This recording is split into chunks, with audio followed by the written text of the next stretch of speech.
बच्चों माता से मेरी बहन देखिए, ये देखिए ऐसा ये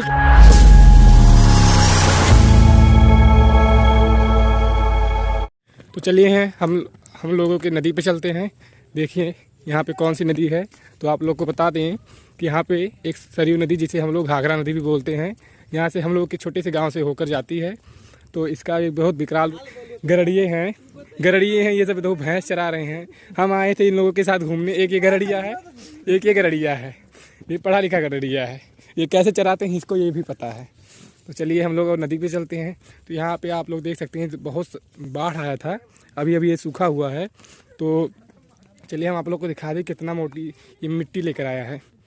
तो जैसे कि आप लोग जानते हैं कि जब बाढ़ आता है तो नदी अपने साथ कुछ मिट्टियाँ लेकर आती हैं, जो वही मिट्टी यहाँ पे आकर आप लोग को दिखाते हैं कि देखिए कितनी मोटी मिट्टी लेकर आया है। तो चलिए आप लोग को दिखा दें, ये देखिए इतनी मोटी मिट्टी लेकर आया है।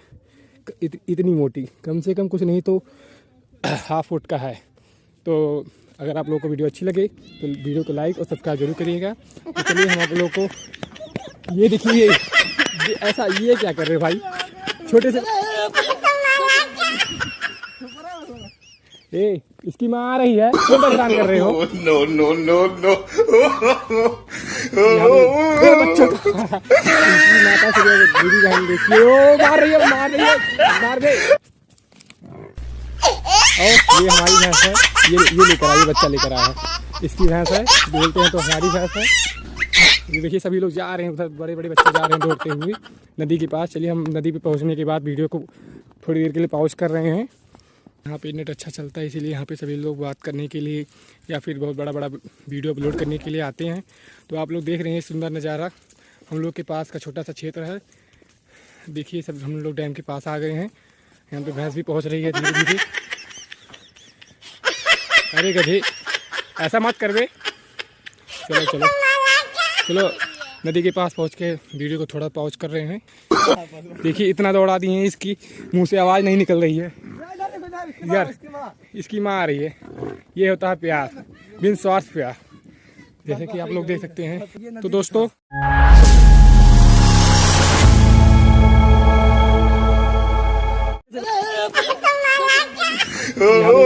बच्चों माता से मेरी बहन देखिए, ये देखिए ऐसा ये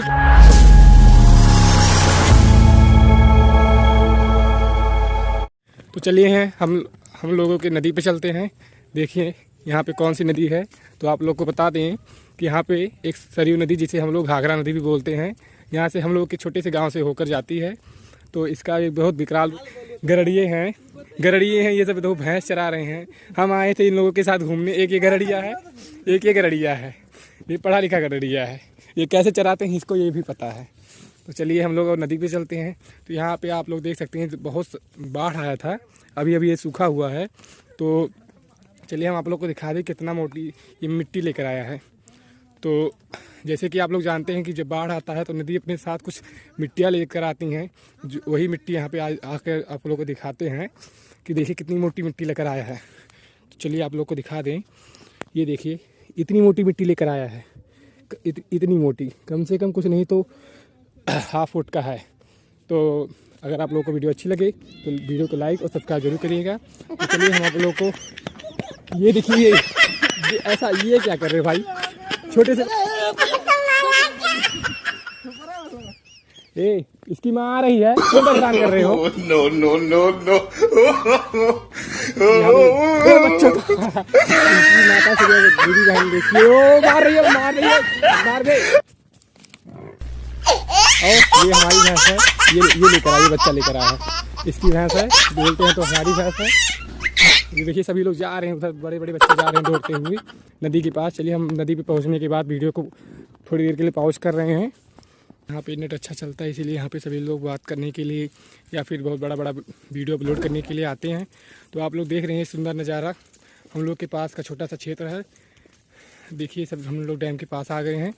यहाँ पे भैंस भी पहुँच रही है धीरे धीरे। अरे गधे ऐसा मत कर बे। चलो चलो चलो नदी के पास पहुंच के वीडियो को थोड़ा पॉज कर रहे हैं। देखिए इतना दौड़ा दिए हैं, इसकी मुंह से आवाज़ नहीं निकल रही है यार, इसकी माँ आ रही है। ये होता है प्यार, बिन स्वार्थ प्यार, जैसे कि आप लोग देख सकते हैं। तो दोस्तों, मैंने आपको बताया था विजुअल इमेज की फॉर्मेशन 3 स्टेप में होती है। जो सोच रहे हैं ये क्या बता रहा है, तो आपसे रिक्वेस्ट है कि आप पहले पिछला पार्ट देख लीजिए। मैंने वीडियो को प्लेलिस्ट में ऐड कर दिया है। तो चलिए शुरू करते हैं। अगर तीनों स्टेप में किसी भी स्टेप में खराबी आ जाए तो हम चीजों को ठीक से नहीं देख पाएंगे। अंधे लोगों में किसी प्रोसेस के ना होने से प्रॉब्लम होता है, जिसकी वजह से लाइट इलेक्ट्रिक इम्पल्स में कन्वर्ट होकर ब्रेन तक नहीं पहुंच पाती। इसलिए जो मनुष्य पैदाइशी ब्लाइंड है तो उसमें विजुअल इमेज की मेमोरी नहीं होगी, जिससे वह मनुष्य विजुअल ड्रीम नहीं देख पाता। पर इसका मतलब ये नहीं कि अंधे लोग को ड्रीम्स नहीं आते।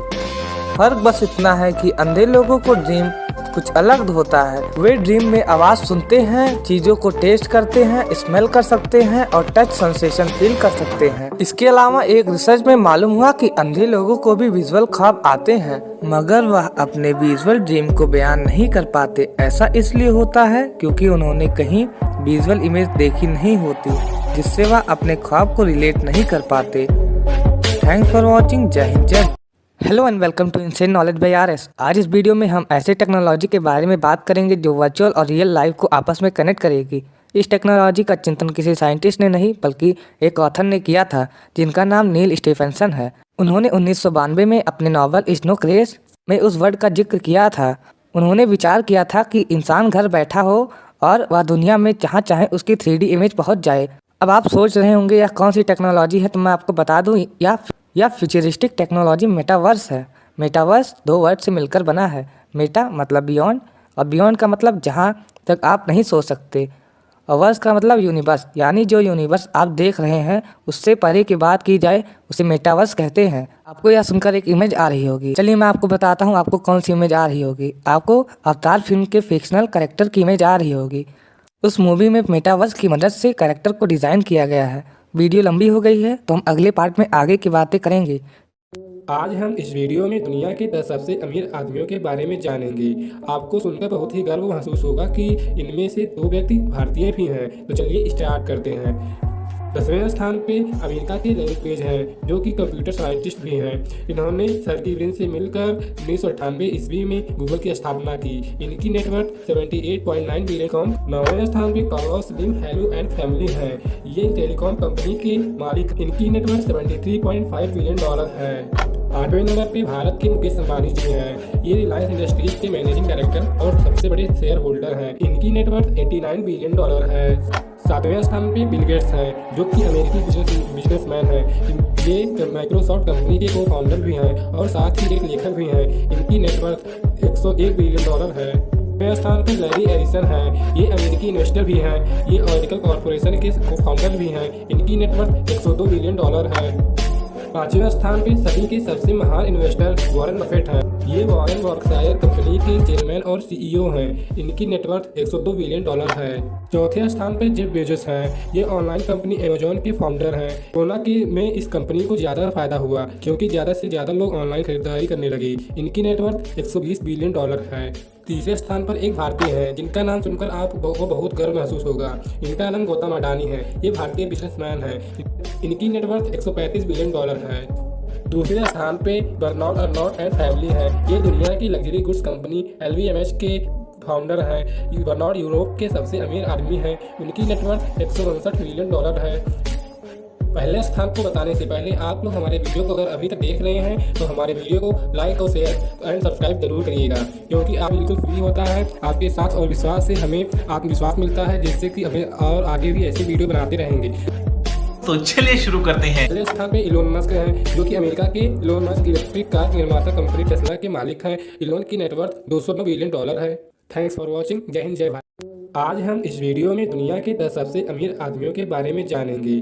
आपको सुनकर बहुत ही गर्व महसूस होगा कि इनमें से 2 व्यक्ति भारतीय भी हैं। तो चलिए स्टार्ट करते हैं। 10वें स्थान पे अमेरिका के लैरी पेज हैं, जो कि कंप्यूटर साइंटिस्ट भी हैं। इन्होंने सर्गी ब्रिन से मिलकर 1998 ईस्वी में गूगल की स्थापना की। इनकी नेटवर्थ 78.9 बिलियन। 9वें स्थान पे Carlos slim hello and family है। ये टेलीकॉम कंपनी के मालिक। इनकी नेटवर्थ $73.5 बिलियन है। 8वें नंबर पे भारत के मुकेश अंबानी जी हैं। ये रिलायंस इंडस्ट्रीज के मैनेजिंग डायरेक्टर और सबसे बड़े शेयर होल्डर हैं। इनकी नेटवर्थ $89 बिलियन है। 7वें स्थान पे बिल गेट्स हैं, जो कि अमेरिकी बिजनेसमैन हैं। ये माइक्रोसॉफ्ट कंपनी के को फाउंडर भी हैं और साथ ही एक लेखक भी हैं। इनकी नेटवर्थ $101 बिलियन है। 9वें स्थान पर लैरी एरिसन हैं। ये अमेरिकी इन्वेस्टर भी हैं। ये ऑरेकल कॉर्पोरेशन के को फाउंडर भी हैं। इनकी नेटवर्थ $102 बिलियन है। 5वें स्थान पे सभी के सबसे महान इन्वेस्टर वॉरेन बफेट हैं। ये वॉरेन बर्कशायर कंपनी के चेयरमैन और सीईओ हैं। इनकी नेटवर्थ $102 बिलियन है। 4थे स्थान पे जेफ बेजोस हैं। ये ऑनलाइन कंपनी अमेजॉन के फाउंडर हैं। कोरोना के में इस कंपनी को ज़्यादा फायदा हुआ क्योंकि ज़्यादा से ज़्यादा लोग ऑनलाइन खरीदारी करने लगे। इनकी नेटवर्थ $120 बिलियन है। 3रे स्थान पर एक भारतीय है जिनका नाम सुनकर आपको बहुत गर्व महसूस होगा। इनका नाम गौतम अडानी है। ये भारतीय बिजनेसमैन है। इनकी नेटवर्थ $135 बिलियन है। 2रे स्थान पे बर्नार्ड अर्नोट एंड फैमिली है। ये दुनिया की लग्जरी गुड्स कंपनी LVMH के फाउंडर हैं। बर्नार्ड यूरोप के सबसे अमीर आदमी हैं। उनकी नेटवर्थ $159 बिलियन है। पहले स्थान को बताने से पहले आप लोग हमारे वीडियो को अगर अभी तक देख रहे हैं तो हमारे वीडियो को लाइक और शेयर एंड सब्सक्राइब जरूर करिएगा, क्योंकि आप बिल्कुल फ्री होता है। आपके साथ और विश्वास से हमें आत्मविश्वास मिलता है, जिससे कि हमें और आगे भी ऐसी वीडियो बनाते रहेंगे। तो चलिए शुरू करते हैं। पहले स्थान पे इलोन मस्क हैं, जो कि अमेरिका के इलोन मस्क इलेक्ट्रिक कार निर्माता कंपनी टेस्ला के मालिक हैं। इलोन की नेटवर्थ $209 बिलियन है। Thanks for watching. जय हिंद, जय भारत। आज हम इस वीडियो में दुनिया के 10 सबसे अमीर आदमियों के बारे में जानेंगे। आपको सुनकर बहुत ही गर्व महसूस होगा कि इनमें से 2 व्यक्ति भारतीय भी हैं। तो चलिए स्टार्ट करते हैं। 10वें स्थान पे अमेरिका के लैरी पेज हैं, जो कि कंप्यूटर साइंटिस्ट भी हैं। इन्होंने सर्गी ब्रिन से मिलकर 1998 ईस्वी में गूगल की स्थापना की। इनकी नेटवर्थ $78.9 बिलियन। 9वें स्थान पे कार्लोस स्लिम हैलू एंड फैमिली हैं। ये टेलीकॉम कंपनी के मालिक। इनकी नेटवर्थ $73.5 बिलियन है। 8वें नंबर पे भारत के मुकेश अंबानी जी हैं। ये रिलायंस इंडस्ट्रीज के मैनेजिंग डायरेक्टर और सबसे बड़े शेयर होल्डर हैं। इनकी नेटवर्थ $89 बिलियन है। 7वें स्थान पे बिल गेट्स हैं, जो कि अमेरिकी बिजनेसमैन हैं। ये माइक्रोसॉफ्ट कंपनी के को फाउंडर भी हैं और साथ ही एक लेखक भी हैं। इनकी नेटवर्थ $101 बिलियन है। 9वें स्थान पर लैरी एरिसन हैं। ये अमेरिकी इन्वेस्टर भी हैं। ये ऑरेकल कॉर्पोरेशन के को फाउंडर भी हैं। इनकी नेटवर्थ $102 बिलियन है। 5वें स्थान पे सभी के सबसे महान इन्वेस्टर वॉरेन बफेट हैं। ये वॉरेन बर्कशायर कंपनी के चेयरमैन और सीईओ हैं। इनकी नेटवर्थ $102 बिलियन है। 4थे स्थान पे जेफ बेजोस हैं। ये ऑनलाइन कंपनी अमेजॉन के फाउंडर हैं। कोरोना के में इस कंपनी को ज़्यादा फायदा हुआ क्योंकि ज़्यादा से ज़्यादा लोग ऑनलाइन खरीदारी करने लगे। इनकी नेटवर्थ $120 बिलियन है। 3रे स्थान पर एक भारतीय है जिनका नाम सुनकर आपको बहुत गर्व महसूस होगा। इनका नाम गौतम अडानी है। ये भारतीय बिजनेसमैन है। इनकी नेटवर्थ $135 बिलियन है। 2रे स्थान पे बर्नार्ड अर्नोट एंड फैमिली है। ये दुनिया की लग्जरी गुड्स कंपनी LVMH के फाउंडर हैं। बर्नार्ड यूरोप के सबसे अमीर आदमी हैं। उनकी नेटवर्थ $159 बिलियन है। पहले स्थान को बताने से पहले आप लोग हमारे वीडियो को अगर अभी तक देख रहे हैं तो हमारे वीडियो को लाइक और शेयर एंड सब्सक्राइब जरूर करिएगा, क्योंकि आप बिल्कुल फ्री होता है। आपके साथ और विश्वास से हमें आत्मविश्वास मिलता है, जिससे कि हमें और आगे भी ऐसी वीडियो बनाते रहेंगे। तो चलिए शुरू करते हैं। पहले स्थान पे इलोन मस्क हैं, जो कि अमेरिका के इलोन मस्क इलेक्ट्रिक कार निर्माता कंपनी टेस्ला के मालिक हैं। इलोन की नेटवर्थ $209 बिलियन है। Thanks for watching. जय हिंद, जय भारत। आज हम इस वीडियो में दुनिया के 10 सबसे अमीर आदमियों के बारे में जानेंगे। आपको सुनकर बहुत ही गर्व महसूस होगा कि इनमें से 2 व्यक्ति भारतीय भी हैं। तो चलिए स्टार्ट करते हैं।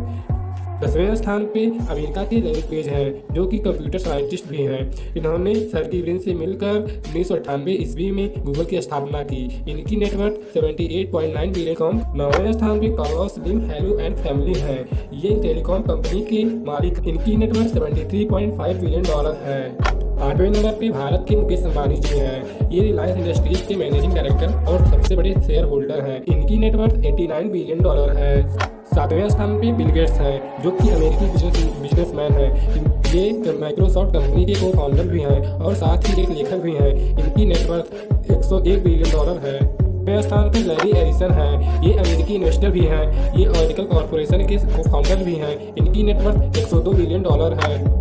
5वें स्थान पे सभी के सबसे महान इन्वेस्टर वॉरेन बफेट हैं। ये वॉरेन बर्कशायर कंपनी के चेयरमैन और सीईओ हैं। इनकी नेटवर्थ 102 बिलियन डॉलर है। चौथे स्थान पर जेफ बेजोस हैं। ये ऑनलाइन कंपनी अमेजॉन के फाउंडर हैं। कोरोना में इस कंपनी को ज़्यादा फायदा हुआ क्योंकि ज़्यादा से ज़्यादा लोग ऑनलाइन खरीदारी करने लगे। इनकी नेटवर्थ 120 बिलियन डॉलर है।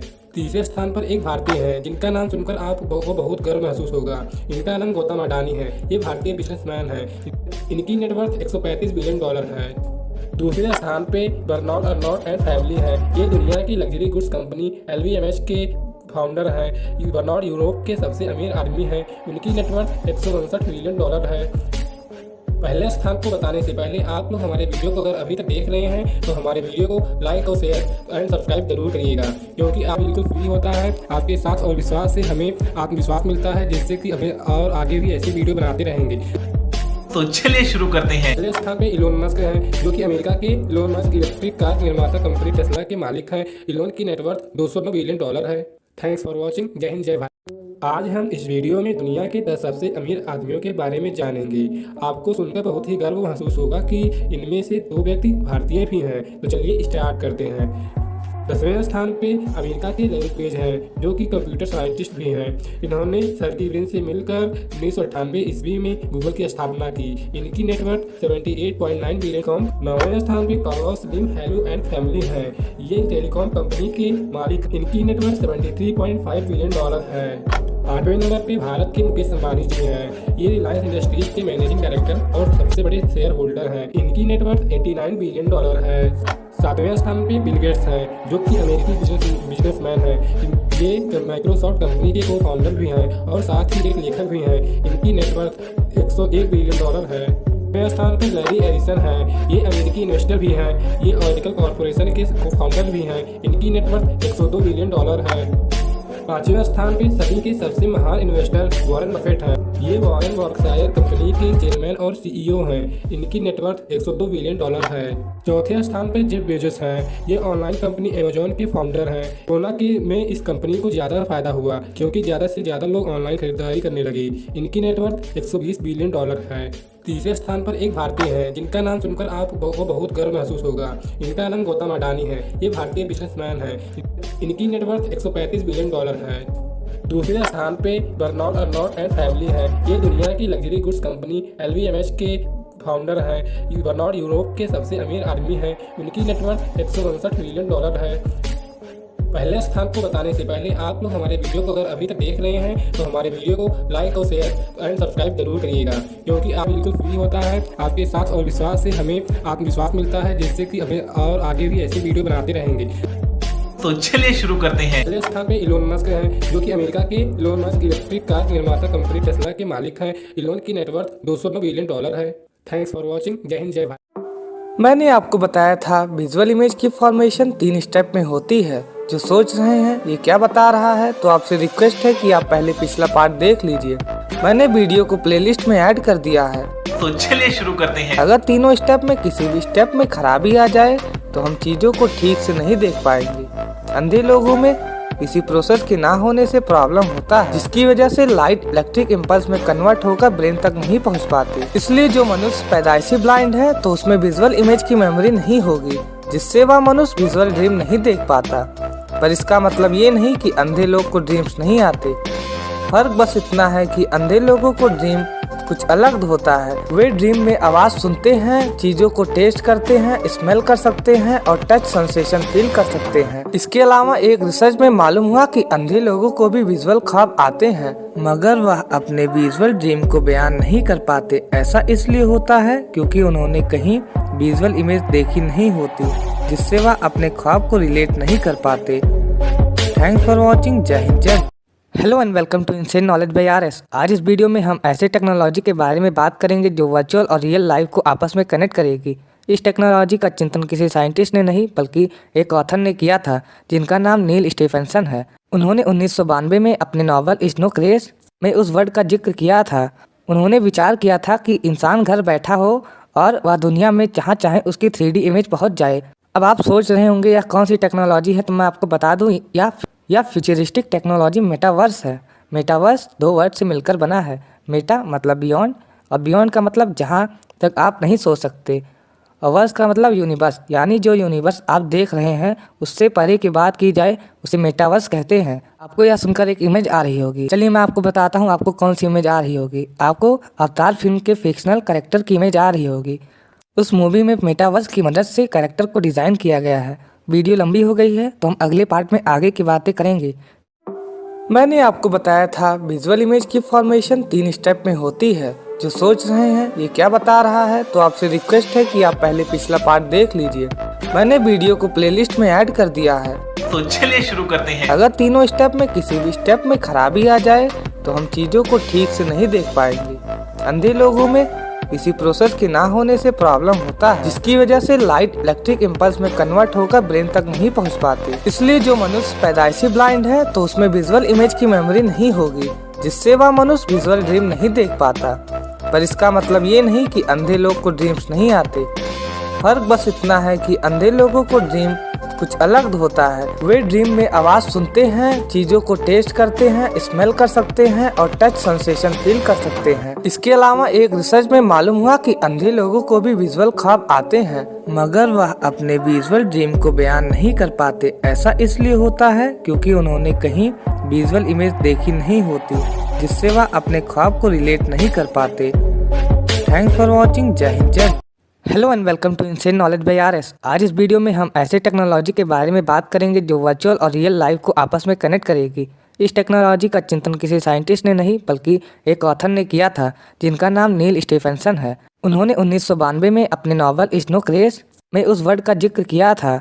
उन्होंने विचार किया था कि इंसान घर बैठा हो और वह दुनिया में जहाँ चाहे उसकी 3D इमेज पहुँच जाए। अब आप सोच रहे होंगे यह कौन सी टेक्नोलॉजी है, तो मैं आपको बता दूँ या फ्यूचरिस्टिक टेक्नोलॉजी मेटावर्स है।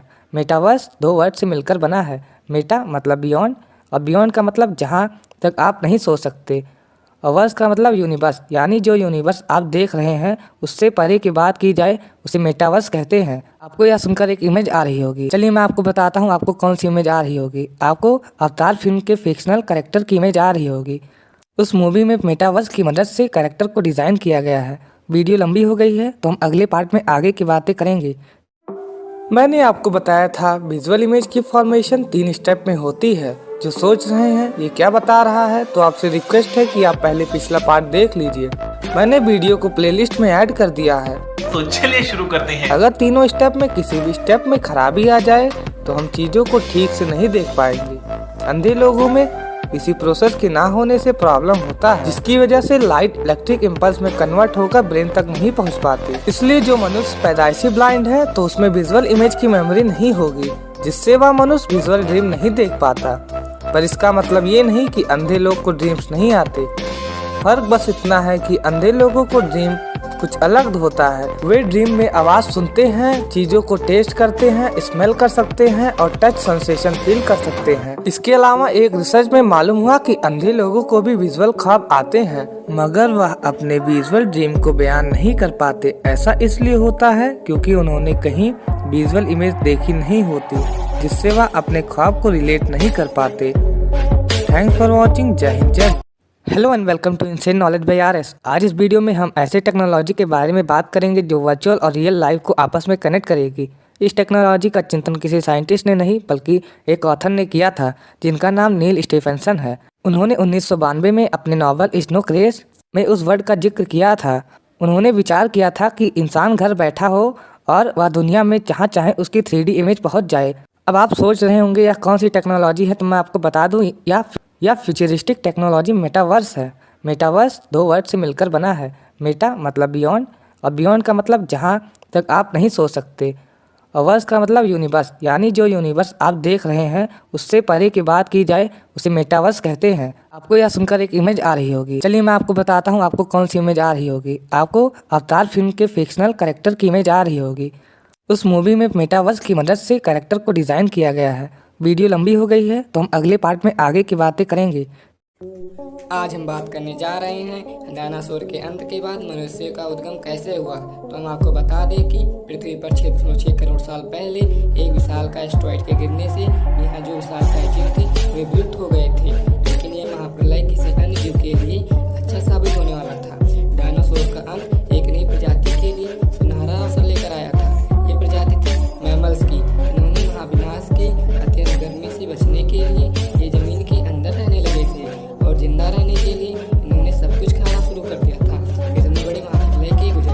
बाद धरती फिर से सामान्य हो गई थी। सतह पर फिर से पेड़ पौधे उगने लगे थे और धरती पर जो जीव बच गए थे उनमें एडॉप्टेड रेडिएशन से बहुत सारी प्रजातियां जन्म लेने लगी थी।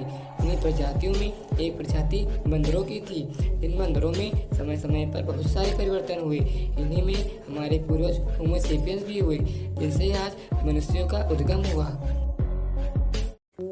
आज हम बात करने जा रहे हैं डायनासोर के अंत के बाद मनुष्य का उद्गम कैसे हुआ। तो हम आपको बता दें कि पृथ्वी पर 6.6 करोड़ साल पहले एक विशाल का एस्टेरॉयड के गिरने से यहाँ जो विशालकाय जीव थे वे विलुप्त हो गए थे। लेकिन ये महाप्रलय किसी अन्य जीव के लिए अच्छा साबित होने वाला था। डायनासोर का अंत एक नई प्रजाति के लिए सुनहरा अवसर लेकर आया था। ये प्रजाति थी मैमल्स की। इन्होंने महाविनाश की अत्यंत गर्मी से बचने के लिए ये जमीन के अंदर रहने लगे थे और जिंदा रहने के लिए इन्होंने सब कुछ खाना शुरू कर दिया था। इतने बड़े महाप्रलय के गुजरने के बाद धरती फिर से सामान्य हो गई थी। सतह पर फिर से पेड़ पौधे उगने लगे थे और धरती पर जो जीव बच गए थे उनमें एडॉप्टेड रेडिएशन से बहुत सारी प्रजातियां जन्म लेने लगी थी। इन्हीं प्रजातियों में एक प्रजाति बंदरों की थी।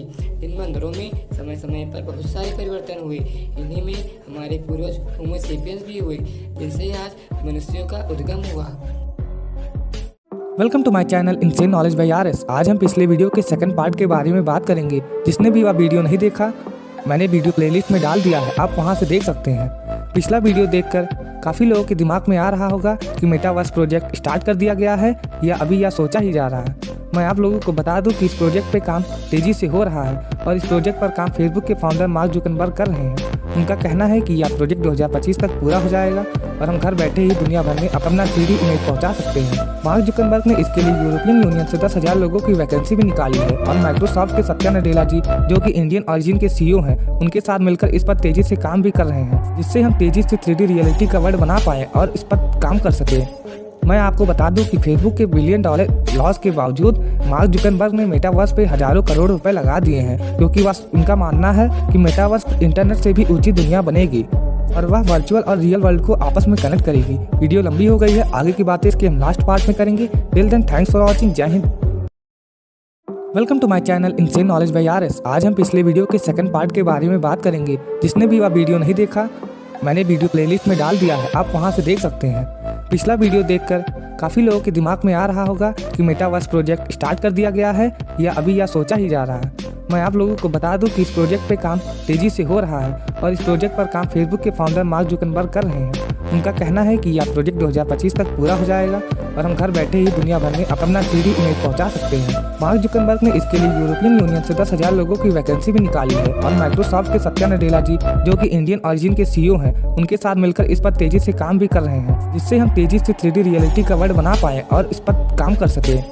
मैं आपको बता दूं कि फेसबुक के $1 बिलियन लॉस के बावजूद मार्क जुकरबर्ग ने मेटावर्स पे हजारों करोड़ रुपए लगा दिए हैं, क्योंकि बस उनका मानना है कि मेटावर्स इंटरनेट से भी ऊंची दुनिया बनेगी और वह वर्चुअल और रियल वर्ल्ड को आपस में कनेक्ट करेगी। वीडियो लंबी हो गई है, आगे की बातें इसके हम लास्ट पार्ट में करेंगे। Till then thanks for watching. जय Hind. Welcome to my channel insane knowledge by RS. आज हम पिछले वीडियो के सेकंड पार्ट के बारे में बात करेंगे। जिसने भी वह वीडियो नहीं देखा, मैंने वीडियो प्लेलिस्ट में डाल दिया है, आप वहां से देख सकते हैं। पिछला वीडियो देखकर काफ़ी लोगों के दिमाग में आ रहा होगा कि मेटावर्स प्रोजेक्ट स्टार्ट कर दिया गया है या अभी यह सोचा ही जा रहा है। मैं आप लोगों को बता दूं कि इस प्रोजेक्ट पे काम तेज़ी से हो रहा है और इस प्रोजेक्ट पर काम फेसबुक के फाउंडर मार्क जुकरबर्ग कर रहे हैं। उनका कहना है कि यह प्रोजेक्ट 2025 तक पूरा हो जाएगा और हम घर बैठे ही दुनिया भर में अपना 3D इमेज पहुंचा सकते हैं। मार्क जुकरबर्ग ने इसके लिए यूरोपियन यूनियन से 10,000 लोगों की वैकेंसी भी निकाली है और माइक्रोसॉफ्ट के सत्या नडेला जी, जो कि इंडियन ओरिजिन के सीईओ हैं, उनके साथ मिलकर इस पर तेजी से काम भी कर रहे हैं, जिससे हम तेजी से 3D रियलिटी का वर्ल्ड बना पाए और इस पर काम कर सके। मैं आपको बता दूं कि फेसबुक के $1 बिलियन लॉस के बावजूद मार्क जुकरबर्ग ने मेटावर्स पे हजारों करोड़ रुपए लगा दिए हैं, क्योंकि बस उनका मानना है कि मेटावर्स इंटरनेट से भी ऊंची दुनिया बनेगी और वह वर्चुअल और रियल वर्ल्ड को आपस में कनेक्ट करेगी। वीडियो लंबी हो गई है, आगे की बातें इसके हम लास्ट पार्ट में करेंगे। Till then thanks for watching. जय Hind. Hello and welcome to insane knowledge by RS. आज इस वीडियो में हम ऐसे टेक्नोलॉजी के बारे में बात करेंगे जो वर्चुअल और रियल लाइफ को आपस में कनेक्ट करेगी। इस टेक्नोलॉजी का चिंतन किसी साइंटिस्ट ने नहीं बल्कि एक ऑथर ने किया था, जिनका नाम नील स्टीफेंसन है। उन्होंने 1992 में अपने नॉवल स्नो क्रैश में उस वर्ड का जिक्र किया था। उन्होंने विचार किया था कि इंसान घर बैठा हो और वह दुनिया में जहाँ चाहे उसकी 3D इमेज पहुँच जाए अब आप सोच रहे होंगे यह कौन सी टेक्नोलॉजी है, तो मैं आपको बता दूं या फ्यूचरिस्टिक टेक्नोलॉजी मेटावर्स है। मेटावर्स दो वर्ड से मिलकर बना है। मेटा मतलब बियॉन्ड और बियॉन्ड का मतलब जहां तक आप नहीं सोच सकते, और वर्स का मतलब यूनिवर्स, यानी जो यूनिवर्स आप देख रहे हैं उससे परे की बात की जाए उसे मेटावर्स कहते हैं। आपको यह सुनकर एक इमेज आ रही होगी, चलिए मैं आपको बताता हूँ आपको कौन सी इमेज आ रही होगी। आपको अवतार फिल्म के फिक्शनल कैरेक्टर की इमेज आ रही होगी।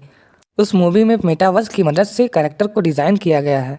वीडियो लंबी हो गई है तो हम अगले पार्ट में आगे की बातें करेंगे। Hello and welcome to insane knowledge by RS. आज इस वीडियो में हम ऐसे टेक्नोलॉजी के बारे में बात करेंगे जो वर्चुअल और रियल लाइफ को आपस में कनेक्ट करेगी। इस टेक्नोलॉजी का चिंतन किसी साइंटिस्ट ने नहीं बल्कि एक ऑथर ने किया था जिनका नाम नील स्टीफेंसन है। उन्होंने 1992 में अपने नॉवल स्नो क्रैश में उस वर्ड का जिक्र किया था। उन्होंने विचार किया था कि इंसान घर बैठा हो और वह दुनिया में जहाँ चाहे उसकी 3D इमेज पहुँच जाए। अब आप सोच रहे होंगे यह कौन सी टेक्नोलॉजी है, तो मैं आपको बता दूं या फ्यूचरिस्टिक टेक्नोलॉजी मेटावर्स है। मेटावर्स दो वर्ड से मिलकर बना है। मेटा मतलब बियॉन्ड और बियॉन्ड का मतलब जहां तक आप नहीं सोच सकते, और वर्स का मतलब यूनिवर्स, यानी जो यूनिवर्स आप देख रहे हैं उससे परे की बात की जाए उसे मेटावर्स कहते हैं। आपको यह सुनकर एक इमेज आ रही होगी, चलिए मैं आपको बताता हूँ आपको कौन सी इमेज आ रही होगी। आपको अवतार फिल्म के फिक्शनल कैरेक्टर की इमेज आ रही होगी। उस मूवी में मेटावर्स की मदद से कैरेक्टर को डिज़ाइन किया गया है। वीडियो लंबी हो गई है तो हम अगले पार्ट में आगे की बातें करेंगे। मैंने आपको बताया था विजुअल इमेज की फॉर्मेशन 3 स्टेप में होती है। जो सोच रहे हैं ये क्या बता रहा है, तो आपसे रिक्वेस्ट है कि आप पहले पिछला पार्ट देख लीजिए। मैंने वीडियो को प्लेलिस्ट में ऐड कर दिया है। तो चलिए शुरू करते हैं। अगर तीनों स्टेप में किसी भी स्टेप में खराबी आ जाए तो हम चीज़ों को ठीक से नहीं देख पाएंगे। अंधे लोगों में इसी प्रोसेस के ना होने से प्रॉब्लम होता है, जिसकी वजह से लाइट इलेक्ट्रिक इम्पल्स में कन्वर्ट होकर ब्रेन तक नहीं पहुंच पाती। इसलिए जो मनुष्य पैदाइशी ब्लाइंड है तो उसमें विजुअल इमेज की मेमोरी नहीं होगी, जिससे वह मनुष्य विजुअल ड्रीम नहीं देख पाता। पर इसका मतलब ये नहीं कि अंधे लोग को ड्रीम्स नहीं आते।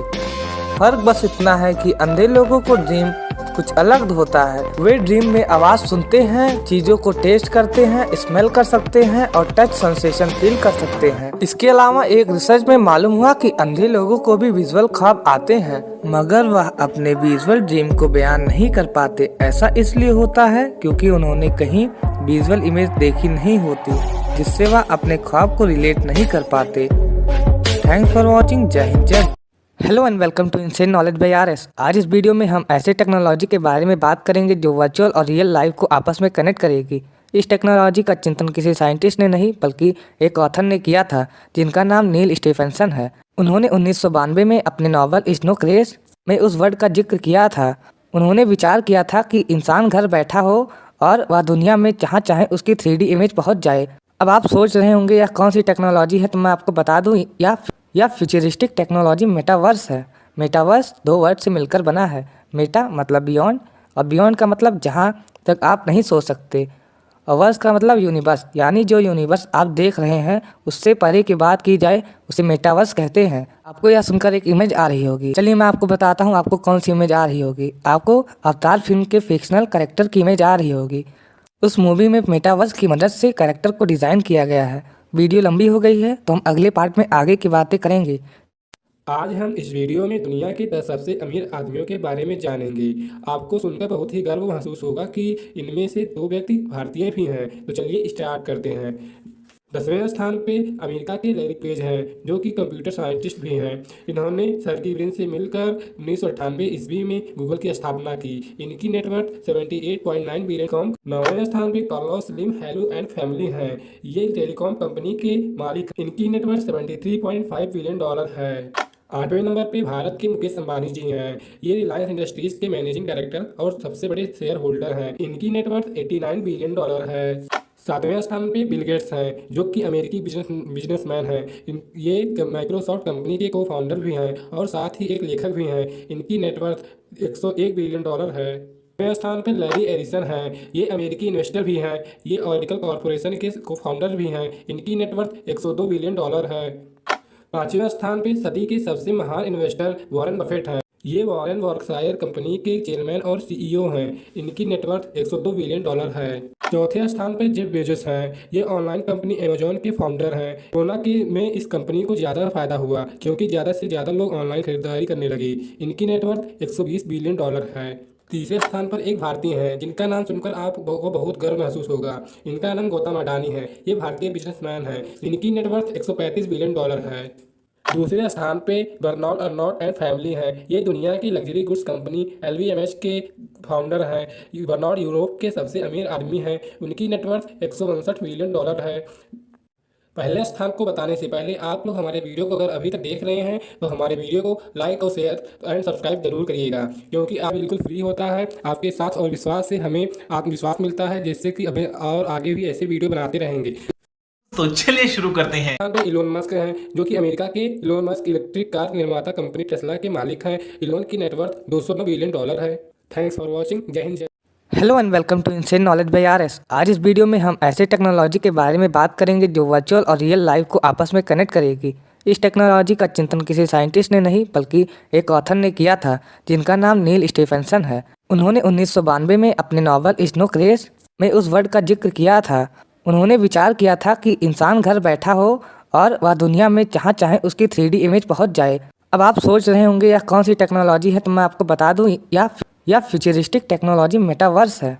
मेटावर्स 2 वर्ड से मिलकर बना है। मेटा मतलब बियॉन्ड और बियॉन्ड का मतलब जहाँ तक आप नहीं सोच सकते, और वर्स का मतलब यूनिवर्स, यानी जो यूनिवर्स आप देख रहे हैं उससे परे की बात की जाए उसे मेटावर्स कहते हैं। आपको यह सुनकर एक इमेज आ रही होगी। चलिए मैं आपको बताता हूँ आपको कौन सी इमेज आ रही होगी। आपको अवतार फिल्म के फिक्शनल कैरेक्टर की इमेज आ रही होगी। उस मूवी में मेटावर्स की मदद से कैरेक्टर को डिज़ाइन किया गया है। वीडियो लंबी हो गई है तो हम अगले पार्ट में आगे की बातें करेंगे। Hello and welcome to insane knowledge by RS। आज इस वीडियो में हम ऐसे टेक्नोलॉजी के बारे में बात करेंगे जो वर्चुअल और रियल लाइफ को आपस में कनेक्ट करेगी। इस टेक्नोलॉजी का चिंतन किसी साइंटिस्ट ने नहीं बल्कि एक ऑथर ने किया था जिनका नाम नील स्टीफेंसन है। उन्होंने 1992 में अपने नॉवल स्नो क्रेश में उस वर्ड का जिक्र किया था। उन्होंने विचार किया था कि इंसान घर बैठा हो और वह दुनिया में जहाँ चाहे उसकी 3D इमेज पहुँच जाए। अब आप सोच रहे होंगे यह कौन सी टेक्नोलॉजी है, तो मैं आपको बता दूं या फ्यूचरिस्टिक टेक्नोलॉजी मेटावर्स है। मेटावर्स 2 वर्ड से मिलकर बना है। मेटा मतलब बियॉन्ड और बियॉन्ड का मतलब जहां तक आप नहीं सोच सकते, और वर्स का मतलब यूनिवर्स, यानी जो यूनिवर्स आप देख रहे हैं उससे परे की बात की जाए उसे मेटावर्स कहते हैं। आपको यह सुनकर एक इमेज आ रही होगी। चलिए मैं आपको बताता हूँ आपको कौन सी इमेज आ रही होगी। आपको अवतार फिल्म के फिक्शनल कैरेक्टर की इमेज आ रही होगी। उस मूवी में मेटावर्स की मदद से कैरेक्टर को डिज़ाइन किया गया है। वीडियो लंबी हो गई है तो हम अगले पार्ट में आगे की बातें करेंगे।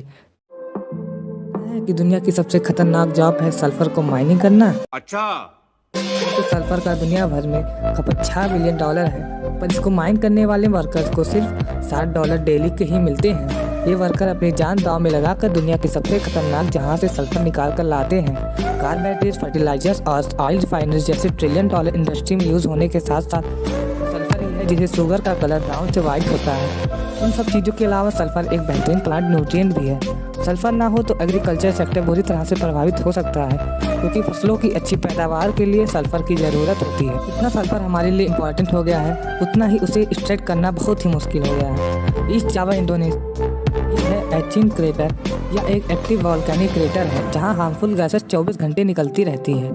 वीडियो लंबी हो गई है। अगले वीडियो में हम बात करेंगे कैसे वर्कर सल्फर को बाहर निकालते हैं और सल्फर से उनके शरीर में क्या क्या प्रभाव होते हैं। Till then thanks for watching. जय हिंद, जय भारत। पिछली वीडियो में हमने आयरन क्रेटर के बारे में जाना, तो चलिए हम देखते हैं इससे कैसे सल्फर बनता है। क्रेटर से कई जानलेवा गैसेस निकलती रहती हैं। यह खतरनाक गैस जमीन के नीचे से निकलती है। बाद में गैस कंडेंसेशन की वजह से लिक्विड में कन्वर्ट हो जाती है। ये लिक्विड पाइप से टपक कर नीचे गिरती है, जो ठंडा होकर सल्फर चिप्स का रूप में बन जाती है। वर्कर को इस खतरनाक गैसेस के दरमियान जाकर सल्फर चिप्स को कलेक्ट करना होता है। एक वर्कर लगभग 200 किलो सल्फर लेकर क्रेटर पर चढ़ता है और मीलों दूर उसे मार्केट पे सेल करता है।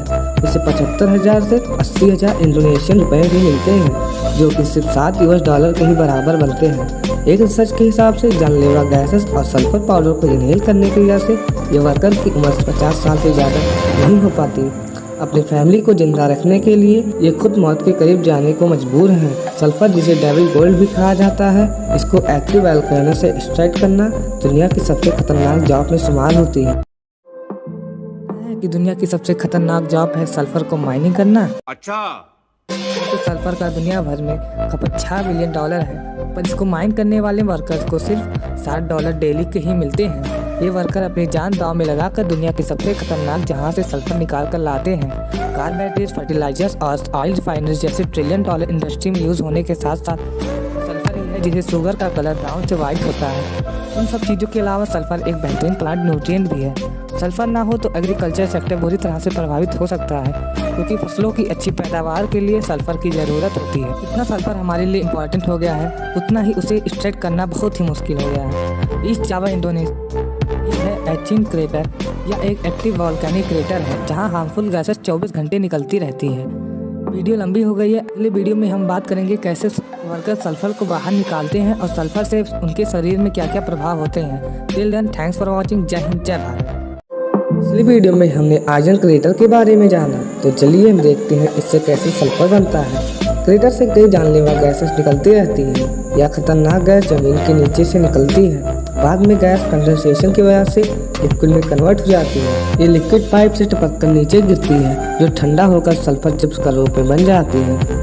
वर्कर को इस खतरनाक गैसेस के दरमियान जाकर सल्फर चिप्स को कलेक्ट करना होता है। एक वर्कर लगभग 200 किलो सल्फर लेकर क्रेटर पर चढ़ता है और मीलों दूर उसे मार्केट पे सेल करता है। इसे 75,000 से 80,000 इंडोनेशियन रुपए भी मिलते हैं, जो कि सिर्फ $7 के ही बराबर बनते हैं। एक रिसर्च के हिसाब से जानलेवा गैसेस और सल्फर पाउडर को इनहेल करने की वजह से ये वर्कर की उम्र 50 साल से ज़्यादा नहीं हो पाती।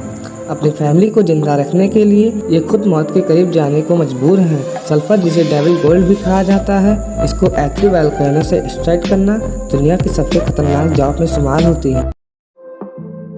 कि दुनिया की सबसे खतरनाक जॉब है सल्फर को माइनिंग करना। अच्छा, तो सल्फर का दुनिया भर में खपत $6 बिलियन है, पर इसको माइन करने वाले वर्कर्स को सिर्फ $60 डेली के ही मिलते हैं। ये वर्कर अपनी जान दांव में लगाकर दुनिया की सबसे खतरनाक जहां से सल्फर निकाल कर लाते हैं। कार बैटरीज, फर्टिलाइजर्स और ऑयल रिफाइनरीज जैसे ट्रिलियन डॉलर इंडस्ट्री में यूज होने के साथ साथ सल्फर ही है जिसे शुगर का कलर ब्राउन से वाइट होता है। इन सब चीज़ों के अलावा सल्फर एक बेहतरीन प्लांट न्यूट्रिएंट भी है। सल्फर ना हो तो एग्रीकल्चर सेक्टर बुरी तरह से प्रभावित हो सकता है, क्योंकि फसलों की अच्छी पैदावार के लिए सल्फर की ज़रूरत होती है। जितना सल्फर हमारे लिए इम्पोर्टेंट हो गया है, उतना ही उसे एक्सट्रैक्ट करना बहुत ही मुश्किल हो गया है। ईस्ट जावा इंडोनेशिया है एचिंग क्रेटर या एक एक्टिव वॉल्केनिक क्रेटर है जहां हार्मफुल गैसेस 24 घंटे निकलती रहती है। वीडियो लंबी हो गई है। अगले वीडियो में हम बात करेंगे कैसे वर्कर सल्फर को बाहर निकालते हैं और सल्फर से उनके शरीर में क्या क्या प्रभाव होते हैं। Till then thanks for watching. जय हिंद, जय भारत। पिछली वीडियो में हमने आयरन क्रेटर के बारे में जाना, तो चलिए हम देखते हैं इससे कैसे सल्फर बनता है। क्रेटर से कई जानलेवा गैसेस निकलती रहती है। यह खतरनाक गैस जमीन के नीचे से निकलती है। बाद में गैस कंडेंसेशन की वजह से लिक्विड में कन्वर्ट हो जाती है। ये लिक्विड पाइप से टपक कर नीचे गिरती है, जो ठंडा होकर सल्फर चिप्स का रूप में बन जाती है। वर्कर को इस खतरनाक गैसेस के दरमियान जाकर सल्फर चिप्स को कलेक्ट करना होता है। एक वर्कर लगभग 200 किलो सल्फर लेकर क्रेटर पर चढ़ता है और मीलों दूर उसे मार्केट पे सेल करता है। इसे 75,000 से 80,000 इंडोनेशियन रुपए भी मिलते हैं, जो कि सिर्फ $7 के ही बराबर बनते हैं। एक रिसर्च के हिसाब से जानलेवा गैसेस और सल्फर पाउडर को इनहेल करने की वजह से ये वर्कर की उम्र 50 साल से ज़्यादा नहीं हो पाती। अपनी फैमिली को जिंदा रखने के लिए ये खुद मौत के करीब जाने को मजबूर हैं। सल्फर, जिसे डेविल गोल्ड भी कहा जाता है, इसको एक्टिव वोल्केनो से एक्सट्रैक्ट करना दुनिया की सबसे खतरनाक जॉब में शुमार होती है। मैंने आपको बताया था विजुअल इमेज की फॉर्मेशन 3 स्टेप में होती है। जो सोच रहे हैं ये क्या बता रहा है, तो आपसे रिक्वेस्ट है कि आप पहले पिछला पार्ट देख लीजिए। मैंने वीडियो को प्लेलिस्ट में ऐड कर दिया है। तो चलिए शुरू करते हैं। अगर तीनों स्टेप में किसी भी स्टेप में खराबी आ जाए तो हम चीजों को ठीक से नहीं देख पाएंगे। अंधे लोगों में किसी प्रोसेस के ना होने से प्रॉब्लम होता है, जिसकी वजह से लाइट इलेक्ट्रिक इम्पल्स में कन्वर्ट होकर ब्रेन तक नहीं पहुंच पाती। इसलिए जो मनुष्य पैदाइशी ब्लाइंड है तो उसमें विजुअल इमेज की मेमोरी नहीं होगी, जिससे वह मनुष्य विजुअल ड्रीम नहीं देख पाता। पर इसका मतलब ये नहीं कि अंधे लोग को ड्रीम्स नहीं आते। फर्क बस इतना है कि अंधे लोगों को ड्रीम कुछ अलग होता है। वे ड्रीम में आवाज सुनते हैं, चीजों को टेस्ट करते हैं, स्मेल कर सकते हैं और टच सेंसेशन फील कर सकते हैं। इसके अलावा एक रिसर्च में मालूम हुआ कि अंधे लोगों को भी विजुअल ख्वाब आते हैं, मगर वह अपने विजुअल ड्रीम को बयान नहीं कर पाते। ऐसा इसलिए होता है क्योंकि उन्होंने कहीं विजुअल इमेज देखी नहीं होती, जिससे वह अपने ख्वाब को रिलेट नहीं कर पाते। Thanks for watching. जय हिंद, जय। मैंने आपको बताया था विजुअल इमेज की फॉर्मेशन 3 स्टेप में होती है। जो सोच रहे हैं ये क्या बता रहा है, तो आपसे रिक्वेस्ट है कि आप पहले पिछला पार्ट देख लीजिए। मैंने वीडियो को प्लेलिस्ट में ऐड कर दिया है। तो चलिए शुरू करते हैं। अगर तीनों स्टेप में किसी भी स्टेप में खराबी आ जाए तो हम चीजों को ठीक से नहीं देख पाएंगे। अंधे लोगों में किसी प्रोसेस के ना होने से प्रॉब्लम होता है, जिसकी वजह से लाइट इलेक्ट्रिक इम्पल्स में कन्वर्ट होकर ब्रेन तक नहीं पहुंच पाती। इसलिए जो मनुष्य पैदाइशी ब्लाइंड है तो उसमें विजुअल इमेज की मेमोरी नहीं होगी, जिससे वह मनुष्य विजुअल ड्रीम नहीं देख पाता। पर इसका मतलब ये नहीं कि अंधे लोग को ड्रीम्स नहीं आते। फर्क बस इतना है कि अंधे लोगों को ड्रीम कुछ अलग होता है। वे ड्रीम में आवाज सुनते हैं, चीजों को टेस्ट करते हैं, स्मेल कर सकते हैं और टच सेंसेशन फील कर सकते हैं। इसके अलावा एक रिसर्च में मालूम हुआ कि अंधे लोगों को भी विजुअल ख्वाब आते हैं, मगर वह अपने विजुअल ड्रीम को बयान नहीं कर पाते। ऐसा इसलिए होता है क्योंकि उन्होंने कहीं विजुअल इमेज देखी नहीं होती, जिससे वह अपने ख्वाब को रिलेट नहीं कर पाते। Thanks for watching. जय हिंद जय। मैंने आपको बताया था विजुअल इमेज की फॉर्मेशन 3 स्टेप में होती है। जो सोच रहे हैं ये क्या बता रहा है, तो आपसे रिक्वेस्ट है कि आप पहले पिछला पार्ट देख लीजिए।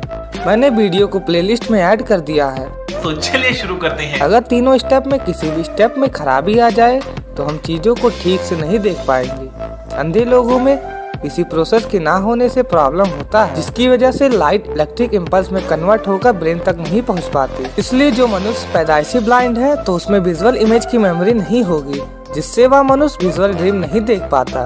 पर इसका मतलब ये नहीं कि अंधे लोग को ड्रीम्स नहीं आते। फर्क बस इतना है कि अंधे लोगों को ड्रीम कुछ अलग होता है। वे ड्रीम में आवाज सुनते हैं, चीजों को टेस्ट करते हैं, स्मेल कर सकते हैं और टच सेंसेशन फील कर सकते हैं। इसके अलावा एक रिसर्च में मालूम हुआ कि अंधे लोगों को भी विजुअल ख्वाब आते हैं, मगर वह अपने विजुअल ड्रीम को बयान नहीं कर पाते। ऐसा इसलिए होता है क्योंकि उन्होंने कहीं विजुअल इमेज देखी नहीं होती, जिससे वह अपने ख्वाब को रिलेट नहीं कर पाते। Thanks for watching. जय हिंद जय। उत्तर प्रदेश से जुड़े रोचक बातें जो आपको पता नहीं होगी। उत्तर प्रदेश ब्रिटिश शासन के दौरान संयुक्त प्रांत आगरा और अवध के नाम से जाना जाता था, पर बाद में 24 जनवरी 1950 में इसे राज्य का दर्जा मिला। तब इसका नाम बदलकर उत्तर प्रदेश रख दिया गया। उत्तर प्रदेश आज के दिन दूसरी सबसे बड़ी राज्य अर्थव्यवस्था है। इसकी अर्थव्यवस्था कुल 20 लाख करोड़ की है। यूपी जनसंख्या के मामले में नंबर 1 पर है। यहाँ पर कुल 20 करोड़ से ज्यादा लोग रहते हैं। आगे का वीडियो देखिए नेक्स्ट पार्ट में। उत्तर प्रदेश से जुड़े रोचक बातें जो आपको पता नहीं होगी। उत्तर प्रदेश ब्रिटिश शासन के दौरान संयुक्त प्रांत आगरा और अवध के नाम से जाना जाता था, पर बाद में 24 जनवरी 1950 में इसे राज्य का दर्जा मिला। तब इसका नाम बदलकर उत्तर प्रदेश रख दिया गया। उत्तर प्रदेश आज के दिन दूसरी सबसे बड़ी राज्य अर्थव्यवस्था है। इसकी अर्थव्यवस्था कुल 20 लाख करोड़ की है। यूपी जनसंख्या के मामले में नंबर 1 पर है। यहाँ पर कुल 20 करोड़ से ज्यादा लोग रहते हैं। आगे का वीडियो देखिए नेक्स्ट पार्ट में। यूक्रेन के बारे में कुछ अनोखी बातें। यूक्रेन यूरोप का दूसरा सबसे बड़ा देश है। 1990 में यूक्रेन सोवियत संघ से अलग हुआ था। इसे देश में बड़ी तादाद में लोग खेती करते हैं। यहाँ पर कमाई का सबसे बड़ा स्रोत खेती है। खेती के मामले में यूक्रेन देश तीसरे नंबर पर आता है। 30% आबादी ग्रामीण इलाके में रहती है।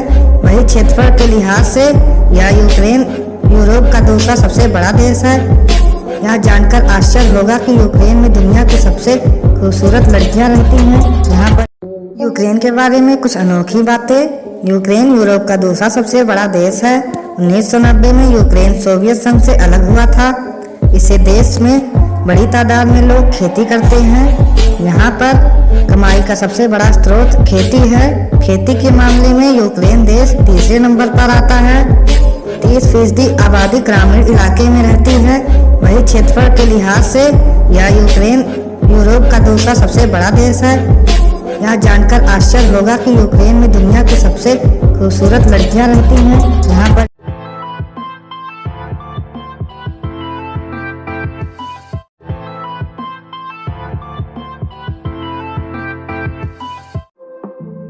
कि दुनिया की सबसे खतरनाक जॉब है सल्फर को माइनिंग करना। अच्छा, तो सल्फर का दुनिया भर में खपत $6 बिलियन है, पर इसको माइन करने वाले वर्कर्स को सिर्फ $60 डेली के ही मिलते हैं। ये वर्कर अपनी जान दांव में लगाकर दुनिया के सबसे खतरनाक जहां से सल्फर निकाल कर लाते हैं।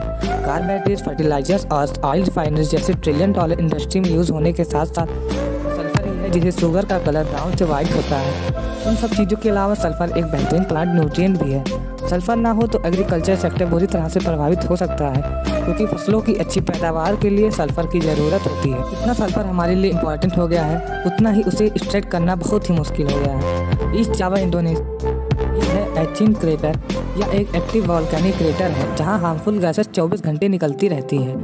वीडियो लंबी हो गई है। अगले वीडियो में हम बात करेंगे कैसे वर्कर सल्फर को बाहर निकालते हैं और सल्फर से उनके शरीर में क्या क्या प्रभाव होते हैं। Till then thanks for watching. जय हिंद, जय भारत। कि दुनिया की सबसे खतरनाक जॉब है सल्फर को माइनिंग करना। अच्छा, तो सल्फर का दुनिया भर में खपत $6 बिलियन है, पर इसको माइन करने वाले वर्कर्स को सिर्फ $60 डेली के ही मिलते हैं। ये वर्कर अपनी जान दांव में लगाकर दुनिया की सबसे खतरनाक जहां से सल्फर निकाल कर लाते हैं। कार बैटरीज, फर्टिलाइजर्स और ऑयल रिफाइनरीज जैसे $1 ट्रिलियन इंडस्ट्री में यूज होने के साथ साथ सल्फर ही है जिसे शुगर का कलर ब्राउन से वाइट होता है। उन सब चीज़ों के अलावा सल्फर एक बेहतरीन प्लांट न्यूट्रिएंट भी है। सल्फर ना हो तो एग्रीकल्चर सेक्टर बुरी तरह से प्रभावित हो सकता है, क्योंकि फसलों की अच्छी पैदावार के लिए सल्फर की ज़रूरत होती है। जितना सल्फर हमारे लिए इम्पोर्टेंट हो गया है, उतना ही उसे एक्सट्रैक्ट करना बहुत ही मुश्किल हो गया है। ईस्ट जावा इंडोनेशिया है एचिन क्रेटर या एक एक्टिव वॉल्केनिक क्रेटर है, जहां हार्मफुल गैसेस 24 घंटे निकलती रहती है। वीडियो लंबी हो गई है। अगले वीडियो में हम बात करेंगे कैसे वर्कर सल्फर को बाहर निकालते हैं और सल्फर से उनके शरीर में क्या क्या प्रभाव होते हैं। Till then thanks for watching. जय हिंद, जय भारत। कि दुनिया की सबसे खतरनाक जॉब है सल्फर को माइनिंग करना। अच्छा, तो सल्फर का दुनिया भर में खपत $6 बिलियन है, पर इसको माइन करने वाले वर्कर्स को सिर्फ $60 डेली के ही मिलते हैं। ये वर्कर अपनी जान दांव में लगाकर दुनिया की सबसे खतरनाक जहां से सल्फर निकाल कर लाते हैं।